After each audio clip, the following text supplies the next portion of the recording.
Hi guys, welcome back. It's Suzanne Wachtel, Living Your Best Life. Today I wanted to talk to you about finding your value. I know I've done some mini talks about it, but I thought this was worth dedicating a podcast talk to everyone to find your value. I know that sounds bizarre because let's face it, we all are extremely valuable. But how do you measure that? How do you know your value, right? So as we are children, and if we have very positive experiences and our family is grounded and stable and makes us feel loved and secure, um, hopefully our value at that stage in our life begins to grow, right? Good girl, good boy, and you feel somewhat of like a value. And it's associated, unfortunately, with conditional love, right? If you do something nice, you're a good child. If you do something bad, you're a bad child. So I feel like very early on in our imprinting, in our minds, right, this idea of our value is often placed on what others think of us. So thus that creates somewhat of a codependency. If people like us, then we must be more valuable. If we're popular, then we must be more valuable. And so on and so forth, right? If we do well in school, then we must be more valuable. If we, succeed in athletics, then we must be more valuable. So often throughout the journey of our life, there are many conditions placed on what we internally determine as our value. Now, fast forward, you're entering in relationships. Now, let's start in middle school, right? When people are starting adolescence and puberty and hormones are raging at times. And we've all heard of mean girls and we've all heard of bullying and all that. And so, depending on your experience, and it could be just luck of the draw that you ended up with a group of kids that were wonderful and kind and loving and supportive, or you somehow ended up growing up in an area where there were a couple bullies or people decided to pick on you. Perhaps, you were a late bloomer and you didn't grow till later, or, or you just became the target of a bully. It can happen at any time in our childhood. And so that kind of stigma and that kind of traumatic experience, right, can kind of imprint our minds with how we feel about ourselves. If we have a learning disability, if we have any kind of situation or characteristic that brings attention to us in any negative way, right, can kind of subconsciously form how we feel about ourselves. So now we're adults and we're working with Suzanne, who's a positive psychotherapist, and you come into her, and all of these kind of stigmas and situations are following you into patterns throughout your life.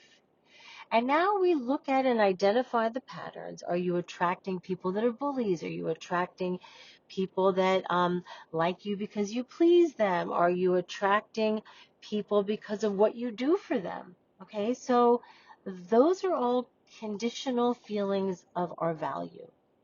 What I want to talk about today is learning to love yourself unconditionally and standing for nothing less from others. So once we realize that our soul is pure and is housed in our bodies, no matter what our body and our faces look like, we all have what's called a soul, which is our energy. And if we nurture and love our energy and love ourselves and praise ourselves in our mind and our self-talk, in good job, in wow, you're an amazing person. Wow, you're so lovable. If we start to talk to ourselves in a loving, kind way, believe it or not, just like we believe the negative, we can start to feel and believe the positive. We can even start to form a beautiful, loving, unconditional, healthy relationship with ourselves. And that means if we make a mistake, instead of punishing ourselves, you're an idiot, why'd you do it? Turning it into, oh my God, look at that. You made a bad choice or a poor choice. Okay, why did you do it? And you start to figure out what made you make that choice. And then you start to figure out, what did you learn from the consequences of that choice? Let's say we're talking as simple as eating, right? Sometimes people will punish themselves for having a piece of cake or, eating junk food. Well, you know what? No one needs to punish us, including us. We need to have compassion for ourselves. We need to be gentle with ourselves. We need to be kind to ourselves. So if you go off the track, whether it's spending, eating, drinking, whatever it is, as long as you didn't harm yourself permanently, you learn from it. You learn from the mistake. You learn from the feelings of discontent with your choice. Let's say you drank too much and you said things you normally wouldn't have, and the next day you have terrible regret. Well, you know what? You think about it, not that you're a bad person, but you know what? Maybe the next time you're out and you're socializing, you'll drink less. Perhaps you're trying to watch your health and you decide, screw it, I'm going to pig out and have McDonald's and hot fudge sundae and top it off with a brownie. And the next day you wake up feeling crappy and, your sugar's high and you just don't feel good. Well, you know what? It's time to think about, well, maybe today I'll make better choices. So it's not about picking on yourself, putting yourself down. Life is challenging enough, believe me, between working and socializing and family and relationships. It's very difficult and work to navigate life. And if you're putting yourself down, you're starting off at like a -10. So if you start out with, wow, I'm so grateful for my life. I'm so grateful for my body. I'm so grateful for my health. I'm so grateful for the love in my life. I'm so grateful for the way I feel about myself. I'm grateful there's a roof over my head. I'm grateful there's food in my fridge. Just basics. Then you start the day at a really good level. And anything that happens after that is easier to cope with. Now, getting to relationships, that's a big one. When you don't know your value, you undersell yourself. When you're 16, 17, 18, 19, 20, right? Your value often is predicated on how you look, how other people see you. And if someone likes you, then you like them, because love bombing makes you feel loved. And love bombing, when somebody love bombs you, it's when they are trying to win you over by telling you great things, by buying you presents, by treating you special. But if you don't know your value, you could be fooled by someone that is really not right for you and you deserve better. You could be with someone mean. Maybe, I know the big word these days is narcissists. Those are people that are very self-centered, self-serving, little or no compassion for other people. They use people to feel good about themselves. So let's say you're a little insecure, you've had some issues growing up, and all of a sudden you meet a guy or a girl and they're love bombing you, complimenting you, making you feel special, like queen for the day, king for the day. And they're really trying to suck you into their life, only to find out that because you didn't recognize your value and you fell for them and you fell for their words, that they got the opportunity to bully you, attack you, put you down, not live up to your expectations. Let's fast forward. All your friends, 20s, 30s, are starting to get engaged and married, and that makes you feel valuable. So maybe we lower, right? We lower what we're looking for, our value system. Well, if he has a job, if he has a car, if he's, from our persuasion, Jewish, Christian, whatever, Buddhist, he'll do. But no, you really need to think about, what do you deserve? If you're a good person, if you're looking for commitment, if you're looking for love, if you're looking for kindness, generosity, then hell yes, you will look for those qualities in another person. If you're looking for someone to make you feel good about yourself, which is called codependency, that if they like you, you must be okay, that's never going to last.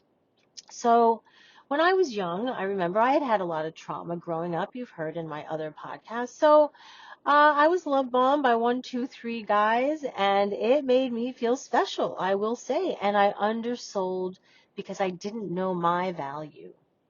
As I got older, and I went through a very difficult divorce at 23, and I really had a very difficult time from my relationship with my husband, where he put me down and called me names and shamed me, that I had no clue of my value until we broke up and I ended up in therapy. And that's where I first learned that I'm a wonderful person, that I would be a gift to someone's life, that I'm really beautiful, that I'm beautiful inside, and I'm kind, and I'm actually really smart too, and I deserve someone wonderful who's kind and generous and loving and patient and, wants a family.